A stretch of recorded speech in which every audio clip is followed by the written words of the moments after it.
նկարում եք, հա? Վերջապես հրաշալի եղանակ է, մեր հյուրն էլ հրաշալի գրականագետ Հովիկ Չարխչյանն է։ Մենք հիմա նրանց բակում ենք, զանգեմ տեսնեմ, որ հարկ ենք բարձրանալու։ Պարոն Չարխչյան, բարև ձեզ։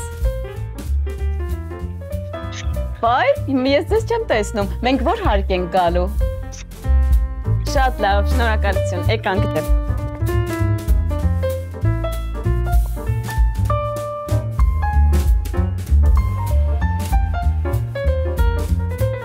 Քանի որ վերելակը վերանորոգում են, մենք ստիպված ենք այսքան հարկ ոտքով բարձրանանք։ Ինչ լավ հեծանիվներ են, կարանք գողանանք հետո մնաց երկու։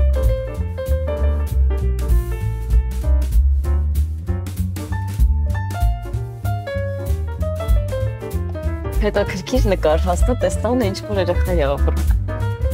Այ, մենք հասանք վերջապես։ Բարև ձեզ, Էլեն, ուրախ եմ, բարև ձեզ, բարև ձեզ։ Մերեկան հանրության համար։ Չէ, մենք լավ ֆիզկուլտուրա էր։ Կինս է։ Ուրախ եմ, Էլեն։ Իսել իմ վերջ թուրնիկն է։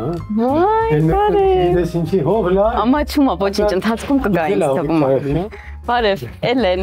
Հովիկ։ Բա քո անունը ինչ է։ Արինա։ Իմ անունն էլ Էլենն է։ Իմ ու իմ տղայի հետաքրությունների շրջանակը 180 աստիճանով տարբեր են։ Ինքը ամբողջովին այստեղ նստած աշխատում է, ես գրականությամբ եմ զբաղվում ու շատ զարմանալի է, որովհետև ես ու կինս էլ բանասեր ենք, մեր տանը միշտ գրքեր են եղել բան, բայց երկու տղաներս բոլորովին էլ մասնագիտություն ունեն։ Դե փոքր են հասկանում, բայց թորնիկների հետաքրությունները դեռ այդպես հստակ չենք ճշտել։ Գիտեմ եմ, որ տղան շատ է սիրում խոհարարություն։ Ես ձեր խմիչքի անկյունը շատ հավաք։ Չի, այս տղայինս է, ինչի համար ես ընդհանրապես խմիչք չեմ օգտագործում, երբեք չեմ խմել, հա, հիմա այդպես սեր չունեմ, իսկ ինքը շատ է սիրում, ոչ թե խմելու համար է սիրում, այլ հա, այտենց հավաքում է։ Ես նկատեցի, որ նկարներ կան ձեր պատերին կախված, ինչ նկարներ են ունենում։ Այս մեր ընտանիքի լավ բարեկամ կա, Արությունյա Սամվելը,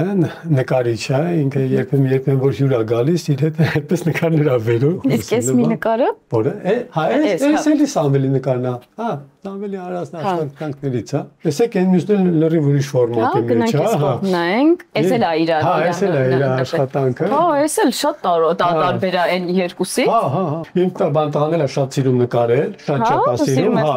Ու բայց ավելի շատ սիրում է կավագործություն։ Ես իրեն խոստացել եմ, որ կգնամ կավ կբերեմ, ինքը կաշխատի։ Բայց հիմա այդպես խմբակներ կայի դեպ Թումոյում։ Գիտեմ, ուղղակի ինքը երկրորդ հերթ է դպրոցում։ Ժամերը չեն համապատասխանում, որ կարողանամ տանել։ Միջանոց գնացի մի ժամ։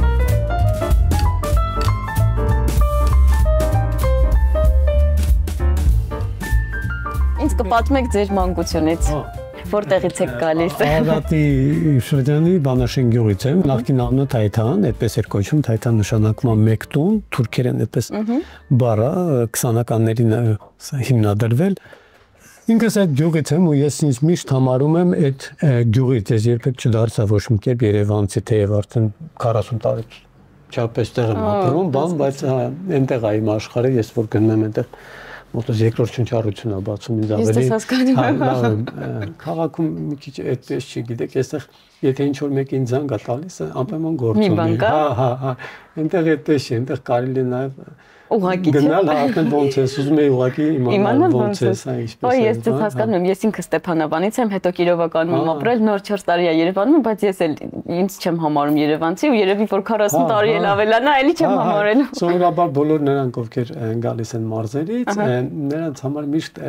Երևանը շատ սիրելի քաղաք, բայց ոչ իրենց քաղաքը, նրանք միշտ թելերով կապված են։ Մեկ էլ մի բան եմ նկատել, ես որ նոր մարդու հետ ծանոթանում եմ, միանգամից հասկանում եմ ինքը բնիկ Երևանից է, թե ինչ-որ ուրիշ տեղից է։ Ես չգիտեմ դա ինչից է գալիս։ Ժամանակին ավելի հիվանդագին վերաբերմունք ունեի, երբ որ թերթի խմբագիր էի, եթե լրագրողը մարզերից էր անմիջապես ընդունում էի աշխատանքի համար։ Գիտեք ինչի համար, որովհետև եթե ինքը կարողացել է այնտեղից հասնել Երևան, ուրեմն շատ հետևողական է, շատ աշխատասեր է ու շատ խելացի է։ Տեսեք դուք ինչքան բան եք մտածել։ Այդպես։ Ինչ եք հիշում ձեր դպրոցական տարիներից, այդ տարիները ինչ հոտ, համ կամ գույնի հետ է ձեր մոտ ասոցացվում։ Ուրեմն ես բոլորովին վերջերս այն դպրոցը, որտեղ ես սովորել եմ, քանդեցին։ Վայ, Քանդեցին ու հիմա նորն են կառուցում, ես նորի նախագիծը տեսել եմ, հրաշք, ֆանտաստիկ շինություն է, բայց ես որ գյուղ գնացի, վախեցա գնայի, տեղը տեսնեի, որտեղ որ քանդել են դպրոցը, որտեղ այնքան հիշողություններ կա այդ տեղի հետ կապված։ Ու այնպես էր ստացվել, որ այդ դպրոցը, որը կառուցել էին, մենք դրա առաջին սերունդն էինք, այսինքն հենց կառուցեցին, մենք առաջի դասարան գնացինք։ Ես այսօրվա պես հիշում եմ, որ ռուս զինվորներն էին կառուցում, այդ շոքերին են պանամա գլխարկներով այդպես աշխատում էին այնտեղ, մենք էլ իրանց ջուր էինք տանում, ինչ որ քաղցր բաներ էինք տանում, միրգ էինք տանում, որ բանանը։ Չգիտես ինչի որոշեցին քանդել այդ։ Դե կարող ավելի լավ նորոգել։ Գուցե կարելի է կողքը սարքել, որտեղ շատ բայց մեկ չեք հարմարվում։ Հա, չէ, չէ, ես հասկանում եմ, ես էլ որ հիմա գնում եմ, անպայման այդ կողմով անցնում եմ, մի հատ ուղղակի sense հայացք, գոնե sense գլուխս թեքվում է դեպի դպրոցի ուղղությամբ։ Վերջին անգամ որ գնացի այնտեղ, տնօրենին խնդրեցի ինձ տանել այն դասասենյակը, որտեղ ես սովորել եմ, հա, շատ հուզիչ էր։ Տարավ ու այնքան զարմանալի էր, ինձ նես թվաց, որ իմ նստարանը հələ պահպանվել է այնտեղ, որտեղ շատ նմաններ է, այնտեղ դասարանցիների հետ կապ կա։ Մի մասի հետ կա, հա, դե մեծ մասը նույնիսկ Հայաստանում չեն հիմա։ Շատերը այդպես չկան, նրանք ովքեր գյուղում են, նրանց հետ հիմնականում առնչվում ենք, բան։ Սոցիալական ցանցերով ավելի շատ կան այնպես ուղղակի բանով։ Դպրոցից հետո ինչ արեցիք։ Դպրոցից հետո բուհ գնացի, համալսարան, հա, հետո բանակում ծառայեցի, հետո հետ եկա նորից, հետո մեկ էլ հանկարծ երկիրը քանդվեց։ Ինչ բուհ։ Երևան բանասիրական ֆակուլտետ։ Համալսարան բանասիրության ֆակուլտետ։ Իսկ ինչ կպատմեք ձեր ուսանողական տարիներից, ինչ հետաքրքիր դեպք կարող եք հիշել։ Դե ուսանողական տարիները դա իմ համար ամենահեքիաթային տարիներն էին, ինչի համար, գիտեք, երբ գյուղից տղան գալիս է մայրաքաղաք, չէ, բոլորովին այլ պատկերացումներով ու գնում է բոլորովին այլ միջով այլ։ Շատ ուրիշ է, մի քիչ ինքը կաշկանդված է, որովհետև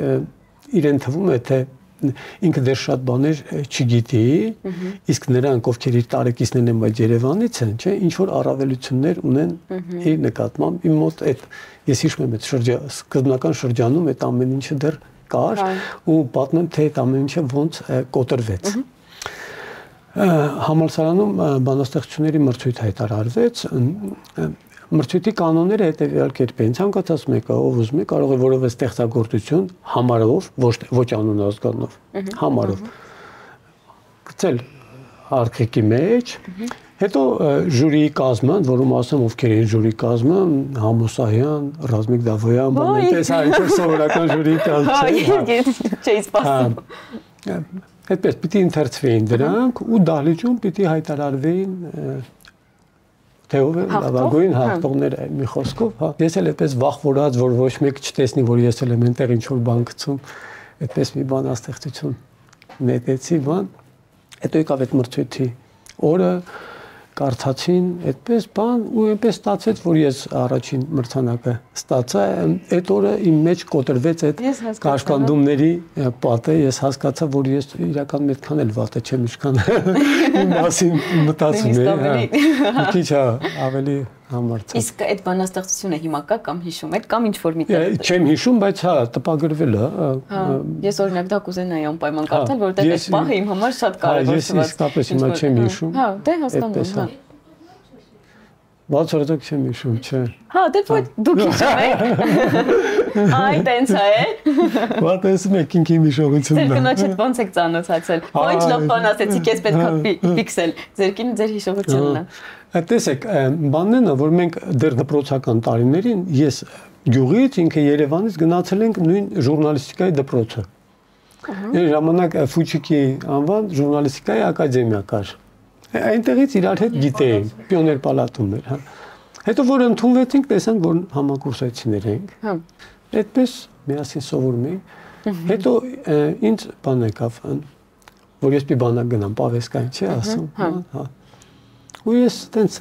հանկարծ որոշեցի, որ գնալուց առաջ պետք է իրան անպայման առաջարկություն անել։ Այդպես հանդիպեցինք սրճարանում, Ձեզ խոսեցինք, ինքն էլ զարմանալի է, համաձայնեց, չի սպասում։ Այ։ Ու այդպես գնացի ծառայության։ Գրելու հանդեպ սերը դուք փոքրուց եք ունեցել մանկուց, թե ինչ որ պահի զգացել եք, որ դա ինքնաարտահայտման միջոց է, ու արդյոք ձեր ընտանիքում կան մարդիկ, ովքեր գրել են ոգեշնչվել։ Գիտեք, ես տպագրվել եմ առաջին անգամ, երբ 7 տարեկան էի։ Այսինքն գրականությունը միշտ եղել է, դրա համար մորս եմ պարտական։ Ինքը մշակույթի մարդ էր, շատ սիրում էր գրականություն, արվեստ, ընդհանրապես մեր տանը միշտ իմ երեխա ժամանակել էպես ինչ-որ մշակութային մթնոլորտ կա։ Այդ շատ կարևոր է, ձևավորում է մարդուն։ Հա, հիմա օրինակ այսպես շատ հայտնի մարդկանց եմ տեսնում, որոնք արդեն չկան կամ արդեն կան, բան ու ես հիշում եմ, որ իրենք եկել են մեր տուն, նույնիսկ գիշերել են մեր տանը, այդպես բաներ։ Ես հիշում եմ Հրանտ Մատեոսյանին մեր տանը, հա, այդպես էլի շատ նշանավոր մարդիկ գալիս գնում էին, շատ նկարիչներ էին գալիս մեր տուն, մայրս մշակույթի բաժնի վարիչն էր շրջանի, ինքը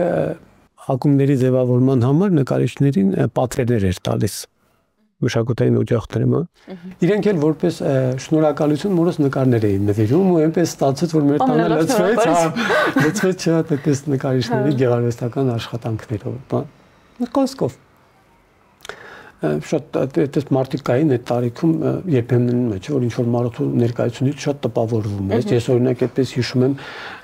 հայտնի թատերագետ կար չէ Լուիզա Սանվելյան այդ ինչ խելացի էր այդ ինչ խելացի էր երբեք չեմ մոռանա նրա այդ զրույցները մեր տանը ուղղակի լսում էի թե մասնակցում ես լսողի դերում էի Գիտեք, միշտ այտենց իրավիճակներում միշտ ուզեցել եմ ձայնագրել այդ մարդկանց, հետո մտածել եմ, որ գեղեցիկ չի էլի, մարդը եկել է քո տուն, հյուր դու ինչ որ որոշում ես, որ պիտի իրեն ձայնագրես։ Իսկ երբ որ խոսենք արխիվային նյութերի մասին, դա իմ համար շատ կարևոր, չգիտեմ, շատ կարևոր թեմա է, էլի, ոնց միտք առաջացավ, որ պետքա Չարենցի Սևակի մասին, դուք սիրում եք Չարենցին, նույն բանը, այդ նույն երևույթը ոչ միայն Չարենցի կամ Սևակի կամ մյուսների հետ կապված, ընդհանրապես որևէ բան, որը իրենց ինչ որ արժեք է ներկայացնում, էլի մորից եմ սովորել, ինչի համար ես հիշում եմ, որ ես փոքր էի, մայրս եթե որևէ ամսագրում կամ թերթում լավ բան էր տեսնում, ուղղակի մկրատով կտրում էր, տակը գրում էր ամսաթիվ ու ինչ որտեղ պահում էր, մտածելով, որ սա երբևէ իրեն պետք կգա։ Ու ես էլ սկսեցի այդպես հավաքել, ես ոչ միայն գրականության մասին,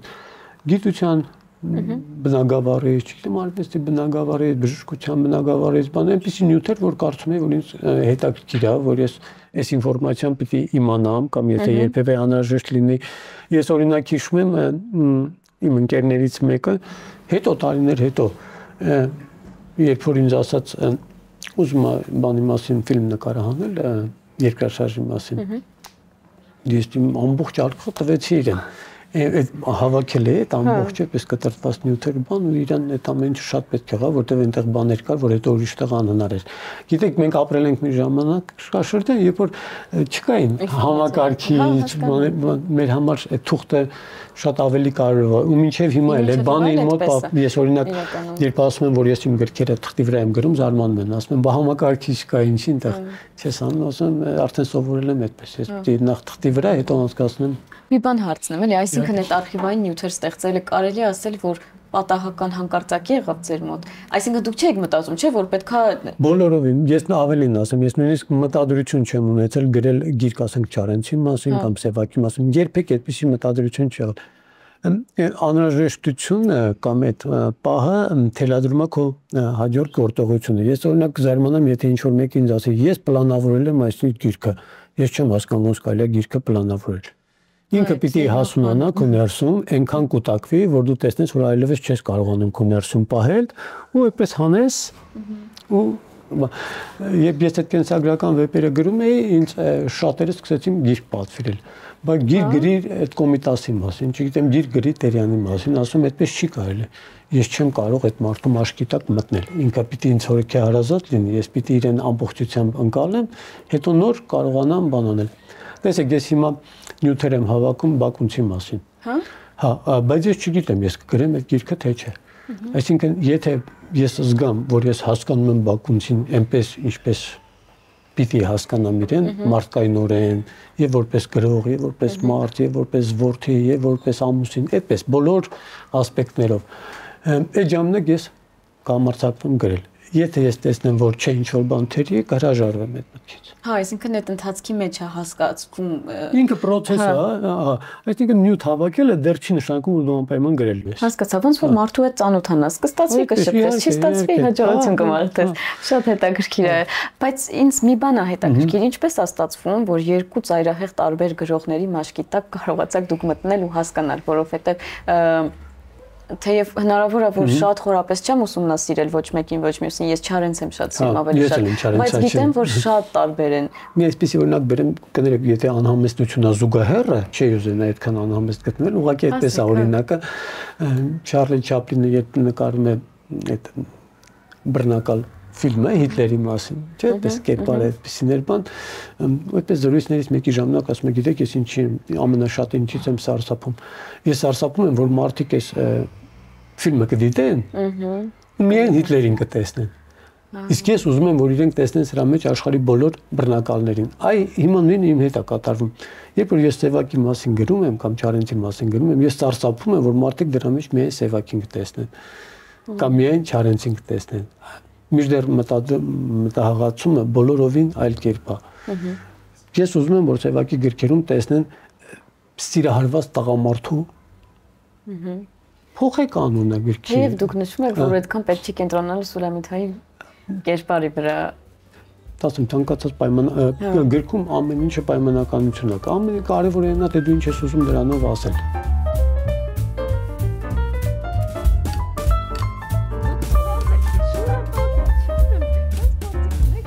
Ես օրինակ առաջին անգամ գնացի ու մոտարապես 100-ից ավել փաստաթղթեր գտա Եղիշե Չարենցի ստորագրությամբ, որոնց մի մասը օգտագործեցի այդ իմ վերջին գրքում Չարենցի Արմենի,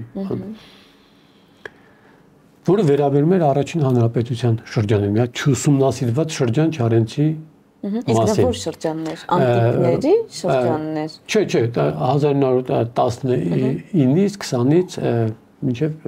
բանը հեղափոխություն ընկած 21-22 թվականին։ Այդ շրջանն միշտ Չարենցին այդ շրջանում ոնց էին ներկայացնում։ Այդպես գյուղից եկած տղան եկավ, Նիկոլ Աղբալյանը ընդունեց, շենքում տուն տվեց, որ ինքը այնտեղ ապրի, չէ։ Ինքը համարյա ոչ մի բան չէր անում, իրեն փող էին վճարում, որ մենակ թե բանաստեղծություններ գրի բանը։ Գնացի, արխիվում գտա փաստաթղթեր, որոնք ճիշտ հակառակն էին ապացուցում։ Որ ասենք այն, որ Չարենցը հեչել նախարարությունում չի մնացել քնել, տուն ա ունեցել։ Այսօր Ամիրյան փողոցի վրա բնակարան է վարձել, այնտեղ ապրել։ Այն որ իբրե ինքը ոչինչ չի արել այնտեղ, հսկայական փաստաթղթերի շարք, թե ինքը ինչքան աշխատանք ա կատարել։ Բայց որտեղ էր գրած, ինչ նյութերի մեջ էր դա գրված։ Այդ ես գտա առաջին հանրապետության լուսավորության նախարարության էլի մասած հաշվապահության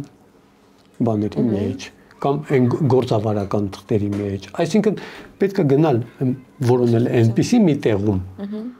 որտեղ ուրիշները դեռ որտեղ եթե ուրիշները արդեն գնացել են իմաստը որն է այդ նույն տեղով անցնել։ Հա, հաստատ ինչպես կա գտել են։ Իհարկե։ Բայց չգիտեմ, այնքան հարցնեմ արխիվի հետ կապված հատկապես Չարենցի, բայց երևի անցնենք ձեր հեքիաթներին։ Հեքիաթների։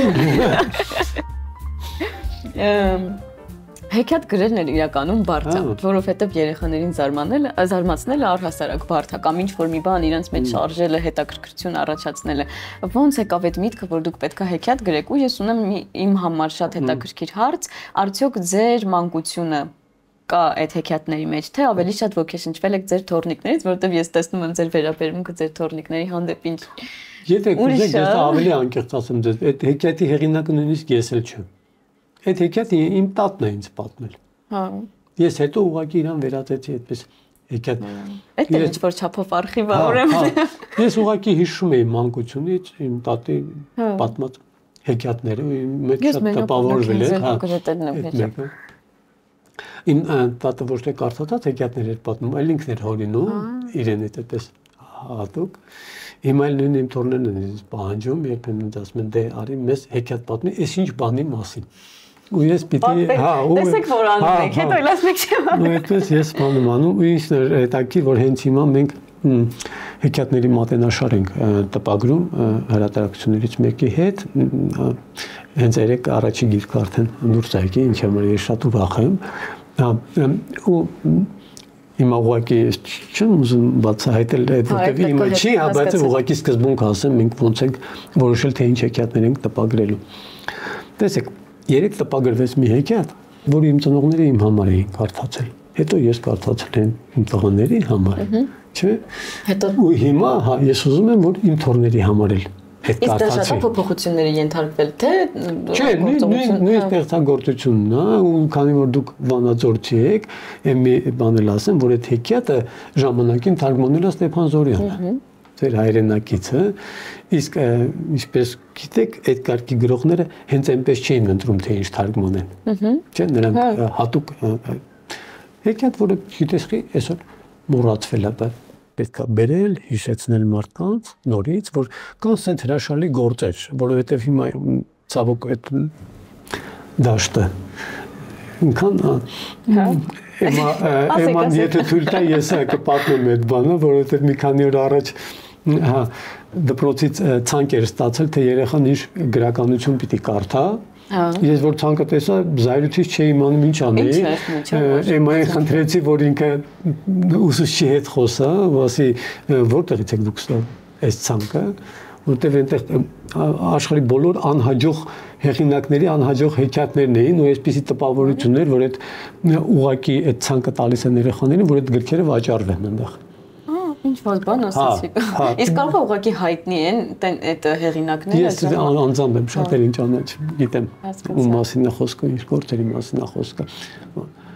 Իսկ ես չեմ ուզում, որ իմ թոռը այդպիսի գործեր կարդա, երբ որ կան շատ ավելի բարձրաժեք ստեղծագործություններ, ինչի համար։ Այդ մտահոգությունը կար։ Երեք հարցազրույց էի նայում ձեզնից, ասացիք, որ ձեզ մոտ ստացվում է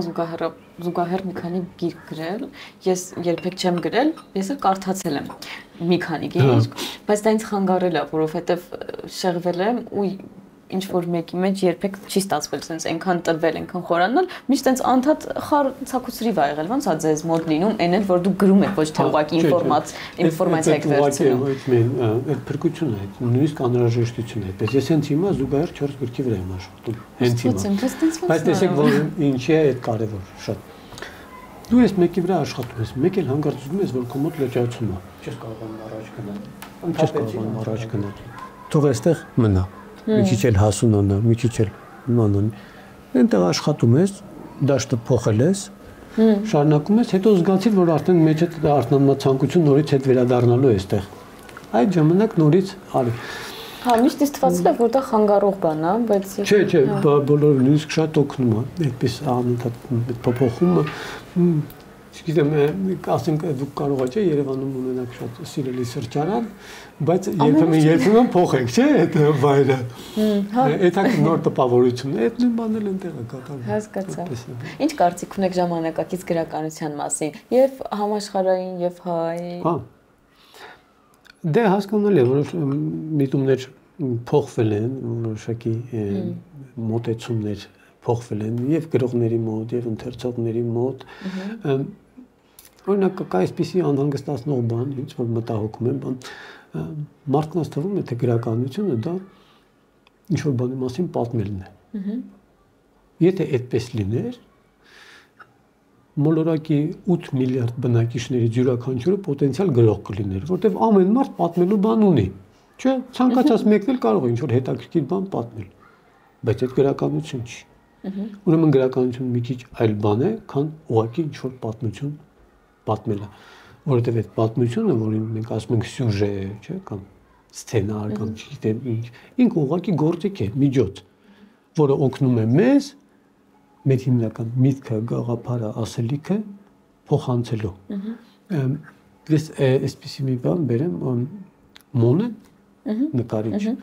մի շատ հաճարեղ միտք ունի։ Ինքը ասում է, ես նկարում եմ գույնը։ Ինքը չի ասում, ես նկարում եմ ծառը, տունը, երկինքը, հողը։ Ես գույնն եմ նկարում։ Իսկ թե տակից ինչ դուրս կգա, չէ՞։ Ես կնկարեմ գույնը, նրա տակից դուրս կգա եւ այդ ծառը, եւ այդ հողը, եւ այդ մարդիկ, եւ այլն, եւ այլն։ Այն նույն բան կատարվում է գրականության մեջ։ Ես գրում եմ միտքը, գաղափարը, հույզը, ապրումը։ Իսկ թե հետևի ֆոնում ինչ իրադարձություններ կզարգանան, ինչ դեպքեր ինձ կօգնեն այդ ամեն ինչը ճիշտ արտահայտելու։ Այդ իմ համար այդ ֆոնկեն կարևոր չի, կամ առաջնային չի։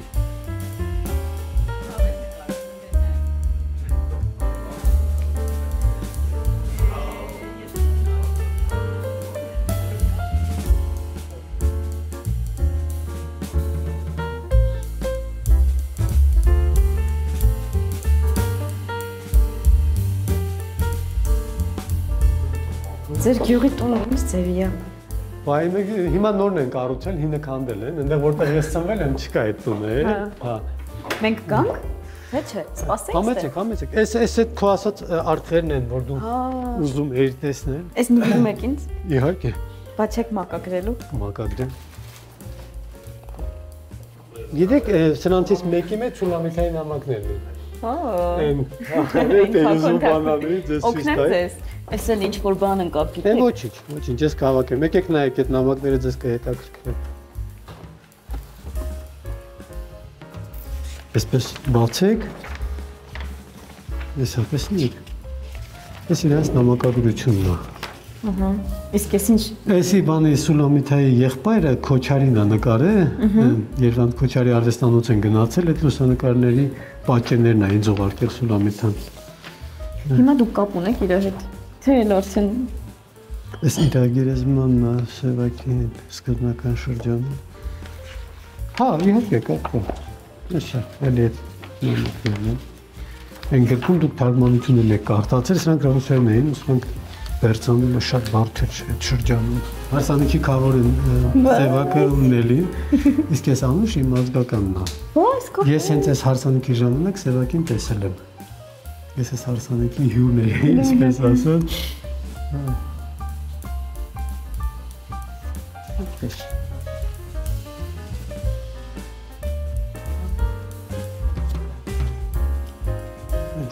Անահիտ Սահինյանի հետ է Սևակը։ Ես բանը մի ժամանակ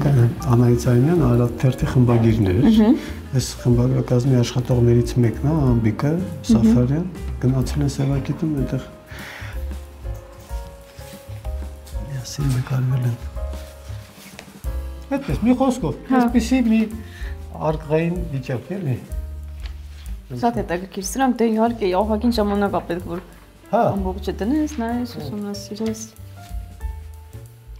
Շնորհակալություն։ Ես եմ շնորհակալ։ Բայց գիրքս վերցնեմ, հե։ Հա։ Մեկ էլ կարող է այստեղ գրիչ լինի։ Ես հենց հիմա կբերեմ գրիչը, մակար։ Նվեր ստաց։